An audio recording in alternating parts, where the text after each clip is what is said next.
ஏசப்பா உங்களை ஆசீர்வதிப்பா. நிறைய பேத்துக்கு வந்து சமாதானம் இல்லாத குடும்பத்துல பார்த்தா சண்டையா இருக்குதுங்க.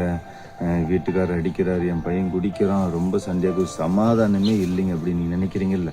இந்த வசனத்தை நீங்க எழுதி வச்சு நல்லா பைபிள் அப்படியே நீங்க படிங்க, ஒரு சமாதானம் உண்டாகும். வசனத்தை வாசிக்கிறீங்க இல்லைங்க. சங்கீதம் 119 165 வசனம், உம்முடைய வேதத்தை நேசிக்கிறவர்களுக்கு மிகுந்த சமாதானம் உண்டு. இந்த வசனத்தெல்லாம் நம்ம படிக்கிற வசனத்தெல்லாம் நேசிக்கணும். அப்ப என்ன பண்ணணும், மிகுந்த சமாதானம் உண்டு. சரிங்களா? இன்னொரு வசனம் கூட வாசிக்கிறோம் பாருங்க. சங்கீதம் 1:2 கர்த்தருடைய வேதத்தை இரவும் பகலும் வேதத்தை தானிக்கிற மனுஷன் பாக்கியவான். இரவும் பகலும் நம்ம இந்த வசனத்தெல்லாம் நம்ம தானிக்கணும். நல்லா ஜெபம் பண்ணணும் விசுவாசமா. சரிங்களா? என்ன எடுத்துக்காங்க, ஆரம்பத்தில் இந்த வசனத்தெல்லாம் படிக்கிற போது என் வாழ்க்கையில் என்ன ஆகுது, ஒரு வேதனை, பாடுகள், கேவங்கள், அவமானங்கள், பணம் எல்லாம் ரொம்ப கஷ்டம், வேதனையா இருந்துச்சு.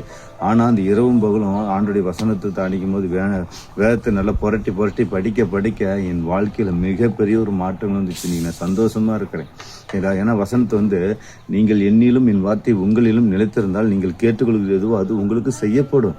சரிங்களா? நீங்க விசுவாசமா ஜெபிச்சீங்கன்னா கர்த்தர் உங்களுக்காக யாவையும் செய்து முடிப்பாருங்க. நீங்க மனுஷன் இடத்துல போய் நீங்க ஆலோசனை கேட்காதீங்க, கர்த்தர் இடத்துல ஆலோசனை கேளுங்க. அவரு உங்களுக்கு சமாதானம் உண்டு கொண்டவர், உங்கள் தேவைகளை சந்திப்பார். சரிங்களா? நான் எதுக்கு எடுத்தாலும் மனுஷனோட எந்த பேச்சையும் பேச மாட்டேன். நான் கர்த்தர் இடத்துல கேட்பேன், கர்த்தர் எனக்கு ஆலோசனை கொடுப்பார். என் துக்கம் சந்தோஷமாச்சு. அதே மாதிரி நீங்களும் வேதத்தை நல்லா படிங்க, உங்களுக்கு மிகுந்த சமாதானம் உண்டாகும். உங்கள் துக்கம் சந்தோஷம் வரும். கர்த்தருக்கு சொல்றேன். God bless you.